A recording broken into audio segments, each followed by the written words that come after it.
धूम्रपान स्वास्थ्य के लिए हानिकारक है। इससे कैंसर होता है। Smoking is harmful to health. It can cause cancer. সে যে স্বপ্ন পূরণের প্রতীক্ষা। নমস্কার, দীপনারায়ণ চৌধুরী রয়েছি আপনাদের সঙ্গে গপ্পদীপের আড্ডা প্রতিজ্ঞা সিরিজের ষষ্ঠ পর্বে। প্রথম, দ্বিতীয়, তৃতীয়, চতুর্থ এবং পঞ্চম পর্ব আমরা যেখানে শেষ করেছিলাম, ষষ্ঠ পর্ব আমরা ঠিক সেখান থেকেই শুরু করছি। ভালোবাসা, এই ছোট্ট শব্দটার ভেতরে লুকিয়ে রয়েছে অসীম গভীরতা, আনন্দ, কষ্ট, অপেক্ষা। কখনো তা আমাদের আকাশ ছুঁতে শেখায়, আবার কখনো মাটিতে ফেলে দিয়ে নতুন করে দাঁড়াতে শেখায়।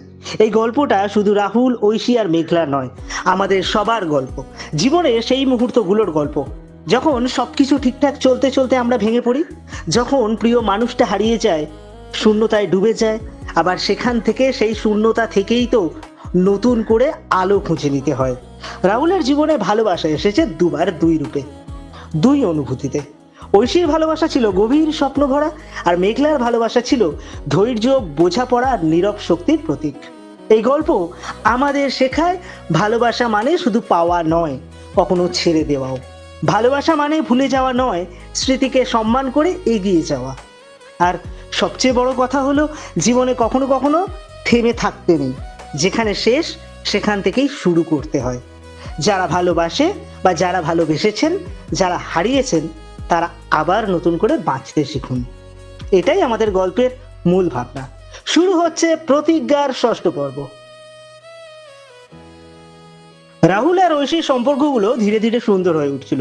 ছোট ছোট মুহূর্ত, ক্যান্টিনে চা, লাইব্রেরিতে বসা, হালকা ঝগড়া। ঐশী আবার হাসতে শিখেছিল। রাহুল ভাবছিল এবার হয়তো সব ঠিক হয়ে যাবে। কিছুদিন পর ঐশী হঠাৎ খুব ক্লান্ত হয়ে পড়ে। প্রায় মাথা ঘোরে, শরীর দুর্বল লাগে। রাহুল জোর করে তাকে ডাক্তার দেখাতে নিয়ে যায়। রিপোর্ট দেখে ডাক্তার চুপ হয়ে যায়। ডাক্তার বললেন ঐশীর একটা গুরুতর রোগ হয়েছে। রাহুলের পৃথিবী থমকে যায়। ঐশী শুধু হেসে বলল, আমি ঠিক হয়ে যাব, এত সহজে আমি হারবো না। কিন্তু তার চোখে লুকোনো ভয়টা রাহুল বুঝতে পারলো। সময়ের সাথে লড়াই এবার। দিনগুলো বদলাতে থাকলো। হাসির জায়গায় হাসপাতালের করিডর। ঐশী বলল, আমাকে দেখে কষ্ট পেও না প্লিজ। রাহুল তার হাতটা শক্ত করে ধরে বলল একটা কথাই, আমি আছি শেষ পর্যন্ত।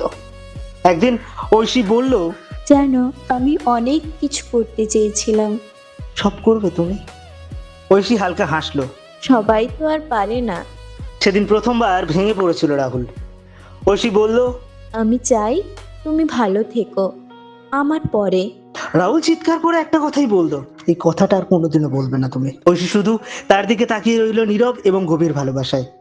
এক বৃষ্টি ভেজা সকালে ঐশী চুপ হয়ে গেল। রাহুল তার হাতটা ধরে বসেছিল, কিন্তু এবার সে আর হাতটা ধরতে পারলো না। সবকিছু থেমে গেল। ঐশী নেই, কিন্তু তার স্মৃতি, তার কথা, সবকিছু রয়ে গেছে। রাহুল নিজেকে গুটিয়ে নিয়েছে। জীবন থেমে গেছে তার অন্য একটা জগতেই। আর ঠিক এই সময়ই রাহুলের জীবনে আবার ফিরে আসে মেঘলা। মেঘলা বলল, আমি তোমাকে ঠিক করতে আসিনি, শুধু পাশে থাকতে চাই। রাহুল প্রথমে কিছু অনুভব করলো না, কিন্তু ধীরে ধীরে সে বুঝতে পারলো সে একা নয়, মেঘলা তার সাথে রয়েছে। সময় কাটতে শুরু করলো। রাহুল ধীরে ধীরে নিজেকে সামলালো। মেঘলা তার পাশে রইল চুপচাপ এবং নির্ভরযোগ্যভাবে। একদিন রাহুল বলল, আমরা কি আবার শুরু করতে পারি? হেসে মেঘলা বলল, এইবার আমরা শেষ পর্যন্ত যাব। এভাবেই দেখতে দেখতে রাহুল এবং মেঘলার সম্পর্কটা আগের মতো শুরু হতে লাগলো। আস্তে আস্তে তারা এবার নিজেদের মধ্যে একটা সিদ্ধান্ত নিল, জীবনের সব থেকে বড় সিদ্ধান্ত, বিয়ের সিদ্ধান্ত নিল। ছোট করে একটা অনুষ্ঠান, শান্তভাবে তাদের বিয়ে হয়। রাহুল জানতো তার হৃদয়ের একটা অংশ হয়ে সবসময় ঐশী থাকবে, আর বাকিটা দিয়ে সে নতুন করে বাঁচবে। বিয়ের পরের দিনগুলোতে সবকিছু ঠিক থাকলেও একটা অদ্ভুত নীরবতা ছিল। মেঘলা বুঝতে পারতো রাহুল চেষ্টা করছে, কিন্তু মাঝে মাঝে সে হারিয়ে যায়। একদিন রাতের খাবারের সময় মেঘলা বলল, তুমি চাইলে তার কথা বলতে পারো। রাহুল অবাক হয়ে তাকালো, তুমি কষ্ট পাবে না? মেঘলা হালকা হাসলো। ভালোবাসা কাউকে মুছে ফেলতে বলে না। সেদিন প্রথমবার রাহুল নিজের ভেতরের কথাগুলো বলেছিল মেঘলাকে। মেঘলা কখনো ঐশীর জায়গা নিতে চায়নি, বরং সে সেই জায়গাটাকে সম্মান করত। একদিন রাহুল পুরনো একটা ডায়েরি বের করলো। ঐশীর সাথে কাটানো মুহূর্তগুলোর কথা লেখা রয়েছে। মেঘলা সেটা পড়লো চুপচাপ। তারপরে মেঘলা বলল, তুমি খুব সুন্দরভাবে ভালোবাসতে পারো। রাহুল বুঝলো এই মেয়েটা তাকে বদলাতে আসেনি, তাকে বুঝতে এসেছে। ধীরে ধীরে তাদের জীবনে নতুন একটা রং আসতে শুরু করলো। একসাথে ঘুরতে যাওয়া, ছোট ছোট প্ল্যান, হাসি। একদিন মেঘলা বলল, আমরা কি নতুন কিছু শুরু করতে পারি? যেমন একটা ছোট্ট ঘর, অনেক স্বপ্ন নিয়ে। রাহুল হেসে বলে, এবার আমি আর কোনো অপূর্ণ ইচ্ছা রাখতে চাই না। তারা দুজনে বুঝলো অতীতকে সঙ্গে নিয়েও ভবিষ্যৎ গড়া যায়।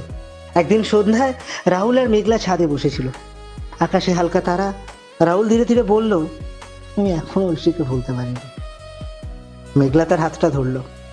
ভুলতে হবে না, শুধু এগিয়ে যেতে হবে। রাহুল চোখ বন্ধ করে একটা দীর্ঘশ্বাস ফেলল। সেটা কষ্টের না, শান্তির। সে বুঝলো জীবনে কিছু ভালোবাসা থাকে স্মৃতিতে, আর কিছু ভালোবাসা পাশে হাঁটে। মেঘলার দিকে তাকিয়ে সে হেসে বলল, ধন্যবাদ আমার পাশে থাকার জন্য। মেঘলা মৃদু হেসে বলল, এইবার আর ছাড়বো না। আজকের পর্বটা এখানেই শেষ হলো। এরপর মেঘলা এবং রাহুলের বিয়ে তো হয়ে গেছে, কিন্তু ঐশী কি আদৌ মারা গেছে নাকি ঐশী আবার ফিরে আসবে? এখান থেকে শুরু হবে 7ম এপিসোড। ততক্ষণের জন্য আমি দীপ, সহেলি, সবিতা বিদায় নিচ্ছি আপনাদের থেকে। ভালো থাকুন, সুস্থ থাকুন। দেখা হচ্ছে আগামী বুধবার প্রতিজ্ঞার পরবর্তী পর্বে।